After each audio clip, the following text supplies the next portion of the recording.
Hi, Mystery Recapped here. Today, I am going to explain a Canadian comedy film called No Men Beyond This Point. Spoilers ahead, watch out, and take care. At the beginning of the movie, we are introduced to a 37-year-old man named Andrew Myers. He happens to be the youngest man on Earth. Father Hermano Bassi is also one of the few men alive. He tells us how the extinction of the male species first started. The father has been a priest ever since he was a teenager and was familiar with the concept of a virgin birth when it all started. Before the crisis, every year about 3 or 4 women claimed to have gotten pregnant without sexual intercourse. It was regarded as a miracle and one timely event by the church, even though scientists didn't agree with it.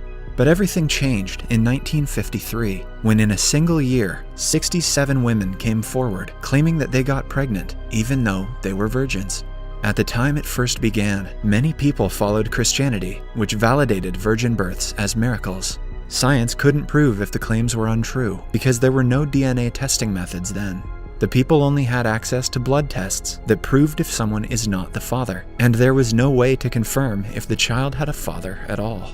When it all first started, people believed that by nature, a baby can only be born when a sperm fertilizes the egg. So, even though many women were coming out with their stories, the only logical conclusion seemed to be that they were all lying. One of the first women who experienced fatherless pregnancy was Helen Duval. She is currently over 60 years old and is finally sharing her story. In 1953, Helen was a young married woman when she got pregnant. Back then, there were no pregnancy tests, so she was in utter shock when the doctor announced her pregnancy, because she and her husband hadn't had sex in over a year. The couple went for a second appointment to see if the results were incorrect, but they came out positive the second time as well. Helen's husband left her because he thought she cheated. She doesn't blame him, as anyone logical would have thought the same. There was no other explanation for the situation she was in. Over the years, she told her story to a lot of people, but the harder she tried to convince people she was telling the truth, the crazier she sounded. Eventually, she too started to believe that she was crazy.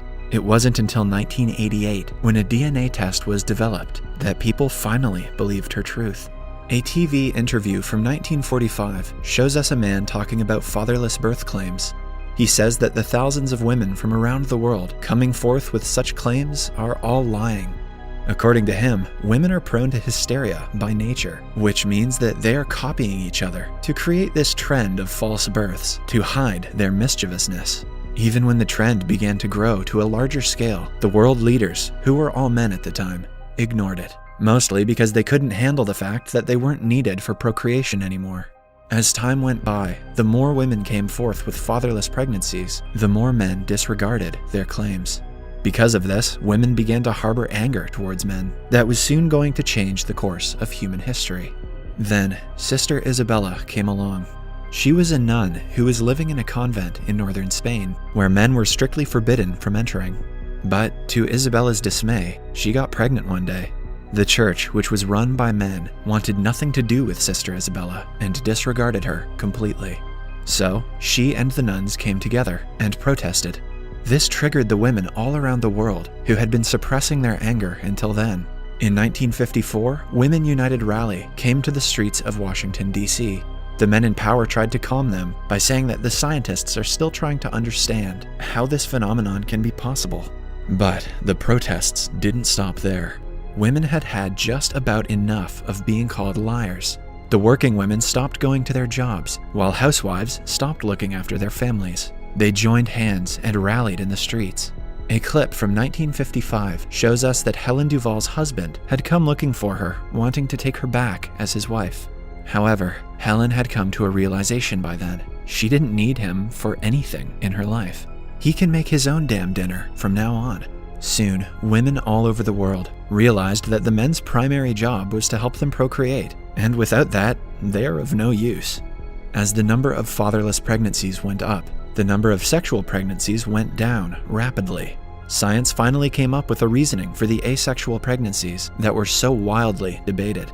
It turned out that women had evolved into asexual beings with time, meaning that their eggs could create all the genetic materials that are required for childbirth. The process of reproduction is called parthenogenesis.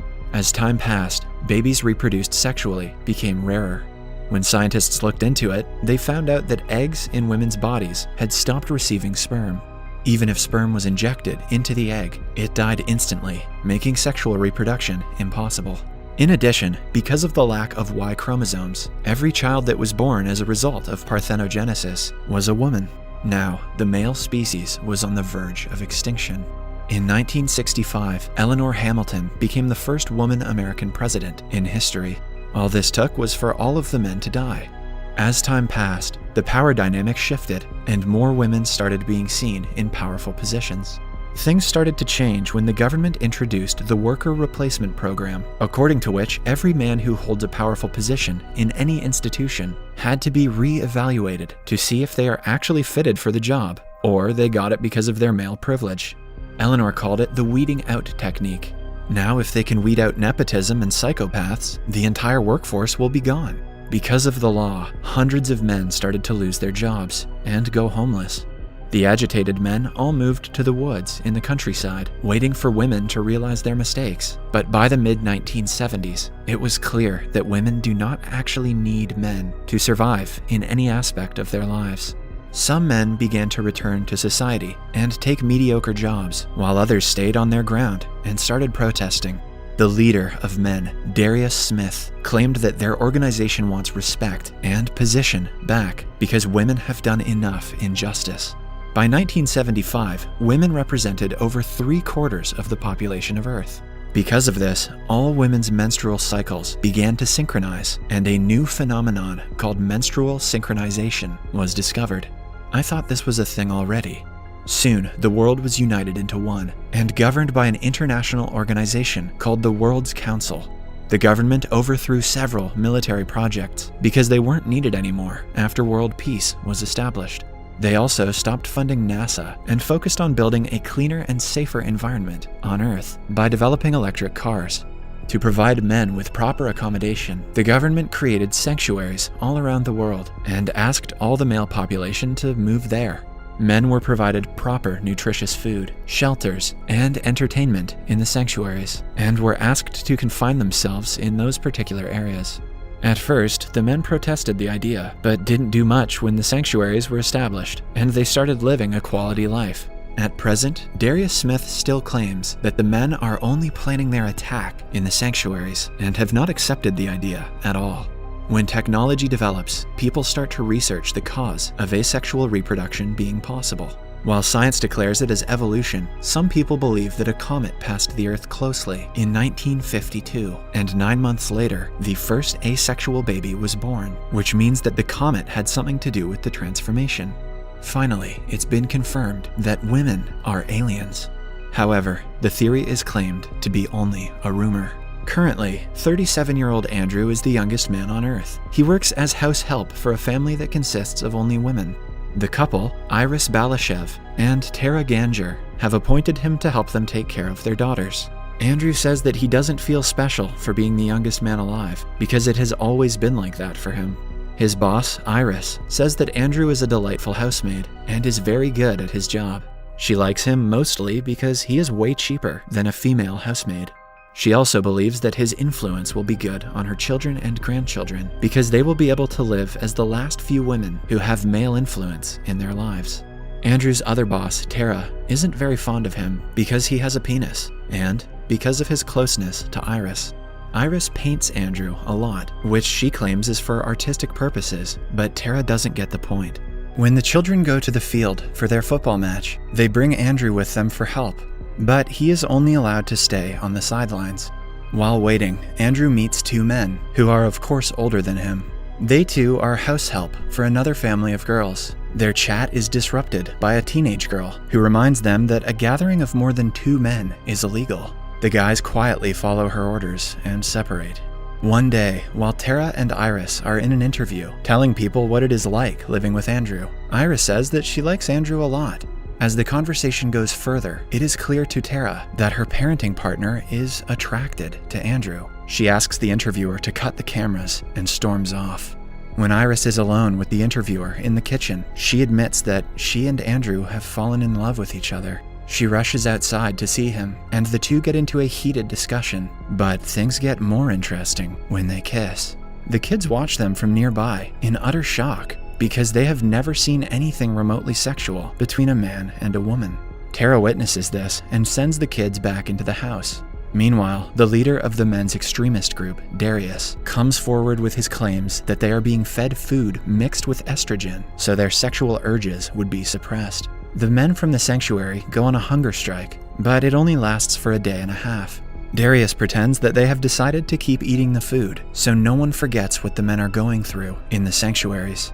After being found having an affair with his employer, Andrew's work permit is revoked, and he is sent to a sanctuary in Vancouver. Oh no, not Canada. He lives there for a while, but his mind and heart are back at the house. He cannot get Iris out of his head, even for a second. The other men living with him have given up because they do not have any reason to want to go back to society. But Andrew is always thinking of a way to escape. He somehow manages to send Iris a letter and calls her to meet him outside the sanctuary. Then, one night, he escapes and finally reunites with her. The two have nowhere to run, and they believe that their love is valid, so they hold a press conference instead. When they logically explain their case to the people, women start becoming more open to the concept of helping men from becoming extinct. People protest, demanding the government figure out a way to help men. Their efforts paid off when Iris and Andrew are legally allowed to get married. With a lot of scientific research, Iris is able to become pregnant with Andrew's child. Scientists disguised the XY chromosomes in the sperm to make it seem like XX, and hence, Iris gets pregnant. The movie ends as Andrew says that he doesn't want the child to be a girl, and Iris looks at him in disappointment. Subscribe for more videos like this, turn on notifications, and leave a like to help the channel out. Thank you for watching.